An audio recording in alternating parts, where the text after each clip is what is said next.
Logo for QIC-AG, the National Quality Improvement Center for Adoption and Guardianship Support and Preservation, followed by the logo for Spalding for Children. Various video clips of children and families interacting with each other and within training settings. Children from hard places need parents who feel equipped to help them heal and grow no matter what.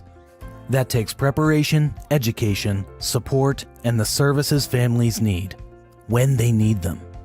In partnership with 8 sites, the National Quality Improvement Center for Adoption and Guardianship Support and Preservation tested promising practices and evidence-based models of support and intervention along a continuum. 8 interventions in 5 intervals, each focusing on a different level of risk. Together, the intervals represent the needs a family may encounter along the lifelong journey of adoption or guardianship. A flowchart representing the permanency continuum framework. The chart begins with pre-permanence divided into 3 intervals: stage setting, preparation, and focus services. Next is finalization. The chart continues with post-permanence divided into 5 intervals: universal, selective, indicated, intensive services, and maintenance. The 3 intervals of universal, selective, and indicated are further labeled as prevention. The Winnebago tribe of Nebraska selected focused services for its intervention. Introducing family group decision-making. This is the Winnebago tribe of Nebraska, situated deep in America's heartland, along the border of Iowa and Nebraska, where families are rediscovering the traditional ways that have sustained them since time immemorial. Whole chunk is what we call ourselves, and that means the people of the big voice. A design appears and is divided into 4 quadrants. The top right quadrant is labeled Site and includes the logo for the Winnebago tribe of Nebraska.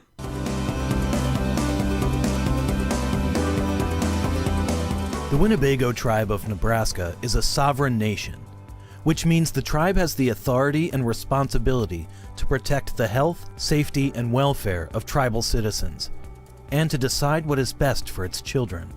Working with the QIC-AG, the Winnebago tribe of Nebraska developed a culturally relevant adaptation of family group decision-making as a way to support Winnebago families in determining the best permanency options for their children. Many people sit around a conference table reviewing documents and discussing together. Family group decision-making goal is to include everybody, especially if we want everybody to feel safe to share. Winnebago family group decision-making is based on a clan and kinship system that has always been a part of Ho-Chunk culture. The Ho-Chunk elders gave the selected intervention its name. The Winnebago tribe of Nebraska. Connie Bear King, Site Consultant, QIC-AG, Winnebago tribe of Nebraska. Have always come together to make decisions for their young relatives. They would come together in council. They would spend as much time as they needed. They would, identify what issues or concerns need to be addressed. It's the most natural thing that we do. Selena Snake, Co-Site Implementation Manager, QIC-AG, Winnebago tribe of Nebraska. It's just gather together and talk about what's going on. And I think that's what this process gives back to our families. Candace Payer, Site Implementation Manager, QIC-AG, Winnebago tribe of Nebraska. Is helping them acknowledge that, this is where your power lies. It is within your family. Go to your power, go to where your strength is, and let's figure out those answers for you. Winnebago family group decision-making aligns with a community-wide resurgence of Ho-Chunk language, culture, and heritage. My name is Wanik Cho, which means bluebird in the language.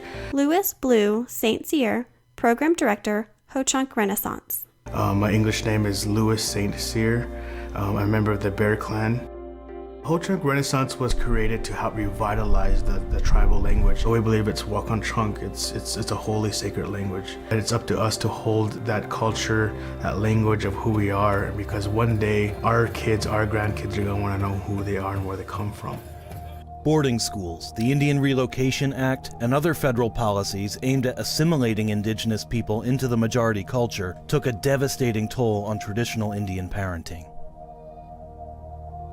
There was a lot of damage that happened historically. Kitty Washburn, Supervisor, Winnebago Child and Family Services. And so it's going to take time to recover from that. A lot of the traditions. Shiera Coinoyer, Human Service Director, Winnebago Tribe of Nebraska. Culture, values, language has been lost. There's so much in. Deborah Denny, Director, Office of Dispute Resolution, Nebraska Supreme Court. The 21st century that seems to isolate people with a modern culture, social media, electronics. This is a way to say, no, we're going to pull people back together to a circle.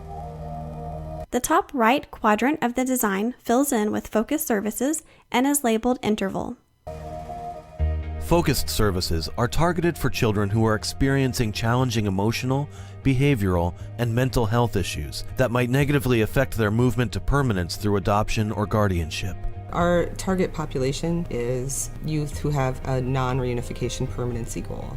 So it's going to be a kid who's been in the system where reunification efforts have been unsuccessful. So they're not able to return home to mom and dad. With this particular intervention, the goal, of course, is to be able to achieve permanency. And so we explored the different options to include customary adoption, and guardianship. As the families come together, they're able to explore those options, identify which option is the best fit for the family and for their young children. The bottom right quadrant of the design symbol is with family group decision making and is labeled the intervention. Anita Horner, Manager, National Center on Family Group Decision Making. Family group decision making is the opportunity for family members and their extended relatives to be able to come together and develop plans and make decisions for the care and the safety of the children and youth in their lives. Many people in a conference room set in a training layout. It's just really important that we recognize our relationships and have respect for one another. And family group decision making really reflects that. The roots of family group decision making are deeply embedded in the Maori tribe of New Zealand. In the 1990s, Maori leadership persuaded the New Zealand government to restore authority for child welfare decisions to the Maori people. The Maori leadership was saying to them, we have ways of making decisions that we've been using for many, many generations. Those ways laid the foundation for the family group decision-making model. We landed on the Maori model. Rowena Fong, University of Texas at Austin, co-principal investigator, QIC-AG. From New Zealand, which is very family-oriented. And in Winnebago community, they're very family-oriented. Family group decision-making was facilitated by the Kemp Center in Colorado. Anita Horner with Kemp Center came in and provided the FGDM training. With the help of the coordinators and the staff at Child and Family Services, they were able then to bring all of these resources together and design it in a way that was meaningful. It's family driven. The family owns this process. Family group decision-making has 6 core elements: a neutral coordinator, the family as key decision maker, private family time during the conference, a preference for the family's plan whenever possible, follow-up, and agency support. There are 8 underlying values that guide family group decision-making. The 8 values are listed as children have the right to kinship, children belong to wider family systems, family group is the context for solutions, families are entitled to respect, system builds family group capacity, family group knows its own history, power imbalances must first be addressed, system protects families from unnecessary intrusion, respect for the wisdom of elders, and the importance of community. These values honor the importance of kinship connections and the wisdom of families, while also recognizing that there is often a power imbalance in child welfare decisions. Family group decision-making, by design, seeks to correct that imbalance. The Winnebago tribe enhanced these core values by adding respect for the wisdom of elders and the importance of community. How much power do you think they feel like they have? How do we decrease that power differential? What do we do? Well, since knowledge is power, it's about providing knowledge. With the 6 core elements and 8 values in mind, the Winnebago site team adapted family group decision-making to meet the needs of the tribe. We wanted to ensure that the adaptation spoke to the Winnebago tribe, the Ho-Chunk people. In the adaptation, we started with the interviews with the elders. They were the cultural advisors, and so they were brought in to ensure as we worked through the adaptation process that Ho-Chunk values, culture, and tradition would be part of the design. There's a lot of the spirituality that goes with it, not only language, customs and traditions. What we've done is we've just taken that cultural knowledge and applied it so that it's relevant to family group decision making. Our people, we have a clan system, and each clan has a responsibility. Within our culture, we also have what's called a kinship system. Our kinship system is very unique. One example that I'll share is my father, the term for that is Jaji. And his brothers are also my Jajis. They're also my fathers. My mom, she has a lot of sisters, and so I would call her sister's mom in case something happened to my birth mother. There's someone out there for me to go to for help. There's people that step up for you. Termination of parental rights is so rare in Ho-Chunk culture that there's no word or phrase to describe it. Native people or Ho-Chunk people, we don't believe that anyone has the right to terminate those relationships. There's no word for adoption. We don't have a word for orphan in our language. We have no word for goodbye. We never say goodbye. And we don't have a word for extended family, it's just family. Family group decision making is 4 parts. The family group decision-making process with 4 steps: referral, preparation, conferencing, and follow-up. It comes in through Child and Family Services. FGDM starts from the minute we get the referral. The first part is that you do an outreach to the family. The strength of it is to find these extended family members. Who are they? Where are they? And then going out and meeting with the families. You tell them about this intervention. The family has to make the decision. And so how do you empower the family to make it? The second part is to inform them, to prepare them. We spend an enormous amount of time in prep. It can be months sometimes before we can get their first conference going. If you want the family to support what's going on, they need to know what's going on first so they can decide how to support what the department's asking for. They're given the opportunity to think about who they want to have participate. It's getting in tune with them and reminding them that how it works is how you want it to work, not how I want it to work. You get to decide. And that's something that's really powerful for them because they'll tell us all the time, nobody's ever asked me that before. So we did create a few tools that helped our families visualize what that looks like. 2 examples of tools: a socio-echo map diagram for the caregiver and another for the child. These diagrams show the social relationship between an individual with his or her community. Of who's your support team, who can you rely on for help, and who can you invite to this conference. So engaging them with the kinship chart is something that we put in front of them and say, this is what your family looks like in a cultural view. It's not just mom and dad responsible for these children. It really is the extended family and some of the community supports. When and where the conference will be held. Timing and location definitely play a part of it. What kind of food they want to have. Discussions can sometimes get heated, but when you start offering food and somebody offers a prayer, the whole mood changes. And how they might want to weave their culture throughout the process. To have it reflect who they are, how they identify. The third part is to have that conference. It's important to recognize that in order for families to make well-informed decisions, that they need full information. That's what family group conferencing does, is it gives them every piece of information that they could possibly need to make a decision, especially when regarding permanency. Hello? Hi. Hello. Family group decision-making training. Winnebago Tribe of Nebraska, 2017. A family group conferencing roleplay is set up with people sitting in a circle. A key component of the family group decision-making training was this recreation of a family group conference, from beginning to end. I am Demetria.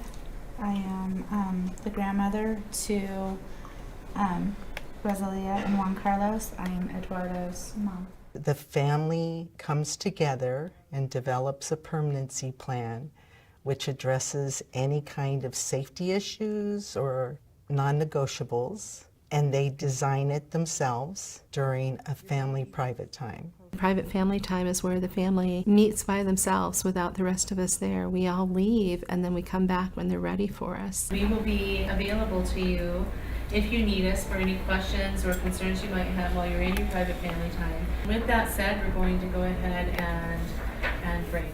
There's a lot that goes into making sure that private family time has a good chance at success.